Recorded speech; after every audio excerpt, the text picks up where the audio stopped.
What's up, guys? Welcome back to another daily Bible reading snapshot. Today we're looking at a brand new book as we continue the wisdom literature of the Old Testament. We're looking at the book of Ecclesiastes. Now, it's called Ecclesiastes because this book is said to have been written by the preacher.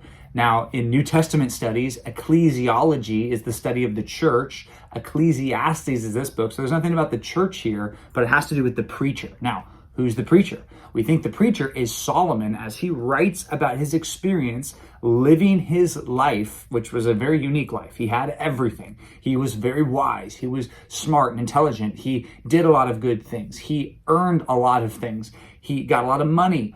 He had a lot of different pleasurable experiences in his life by building things and setting up kingdoms and tearing down kingdoms. I mean, he had quite the life.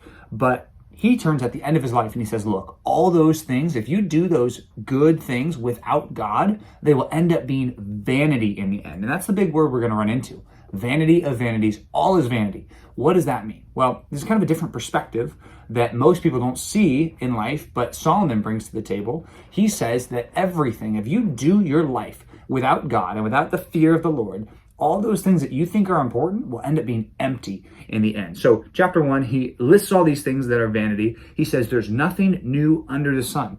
Basically, every generation deals with different problems and different sins and different achievements, and they do different things, but really it's all the same thing recycled. People still are the same today as they were thousands of years ago. They want the same things. They crave the same things. In many cases, they do the same things, just in different ways with different technology we have and all that stuff. So it says all is vanity. And he says, I know that because I sought wisdom and I said, I'm going to learn everything I can. I'm going to know everything. But he says, even in that, there's vanity because he says, I've learned a lot, but I've been so stressed out and anxious. There's been much vexation, and he who increases knowledge increases sorrow. The more that I learned, the more I saw things that were bad in the world. So he says, even that, it's not like the perfect end, just to be a wise person. It doesn't make everyone happy. He says in chapter 2, he says, I gave everything to my heart. I didn't keep any pleasure back from my heart. I had every relationship I wanted. I built everything I wanted. I had all this money, but even in that, it was vanity. It didn't satisfy me, which I think is a helpful thing to think through as we look at all of the book of Ecclesiastes. The world says that if you pursue the right job, if you have the right relationships, if you look the right way, then you'll be happy. Ecclesiastes says you will not be happy with those things. All those things, they might make you happy for a little bit, but in the end, they won't make you happy. You will not be satisfied with those things. He said same thing with living wisely, as it says in chapter 1. You see the same thing in chapter 2. Then it says there's vanity in toil. It says the work that people do. There's vanity, and what that means is even in the work that they're given to do. You make a lot of money, you work hard, and then what happens to your money when you're gone? You can't take it with you. It's gone. It goes to your family, and if you don't have family to leave it to, it just goes to somebody else that you don't know. It ends up all the stuff you owned, all of your assets, all your houses, all of that stuff, it will just go to some random person you don't know if you don't have any family to leave it to, and even that. You leave it and it's gone. And what was all that toil worth? Was it worth your whole life? And he says, look, there's vanity in that. But he says in chapter 3, there's a time for everything. There's a time to work and there's a time to rest. There's all these different times. But then he says, God has given us a time for everything, and he's made things beautiful in their time, and he's also set eternity in our hearts. And that means that as we go through our lives, we have a realization at some point, most people do, that this life is not all that there is. There has to be more than this. That's why he says eternity in our hearts, that we know something intuitively that this is not all there is, that what we have materially is not all that there is.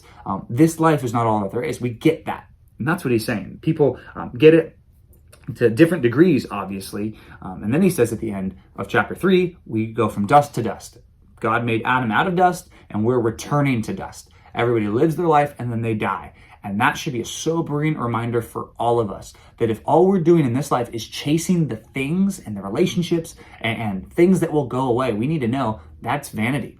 Now, the book of Ecclesiastes is not a bad book. And in fact, it's helpful to even look at the end before we move on. Ecclesiastes chapter 12, verse 11 says, the words of the wise are like goads, and like nails firmly fixed are the collected sayings that are given by the one shepherd. what this is talking about is a goad is something that pokes people. He says, so as you look at these wisdom literature, just know that it's going to poke you sometimes, and be okay with that and be willing to change course. A goad was something people would poke animals with, and then sometimes be on the sides of different things. Like if they didn't want them to go up near a fence, there would be a spike there, and if they went into it, it would hit them so that they wouldn't break the fence. They wouldn't go through the fence. So a goad is like what these wise words are. They poke us and prod us to get us to do the right thing. Now, verse 13, the end of the matter, all has been heard.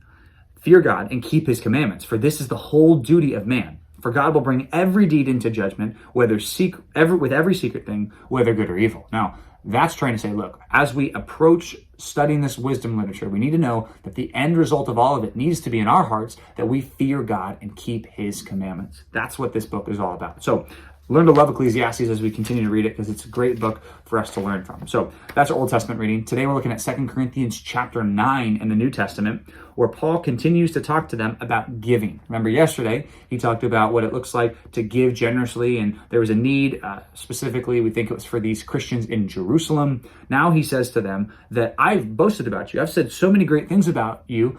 Don't let me down, Corinthians, because I told all these Christians that you would give generously. Now, make sure that you live up to that good reputation you have.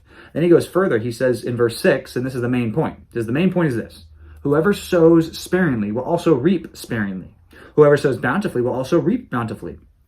Each one must give as he's decided in his heart, not reluctantly or under compulsion, for God loves a cheerful giver. And God is able to make all grace abound to you, so that having all sufficiency in all things at all times, you may abound in every good work. He's saying, Corinthians, you got a lot of stuff that God has given you. He's given you such grace. You need to give generously because of the grace that God has given you. And further, just know that if you give generously to other Christians, God is going to generously give back to you.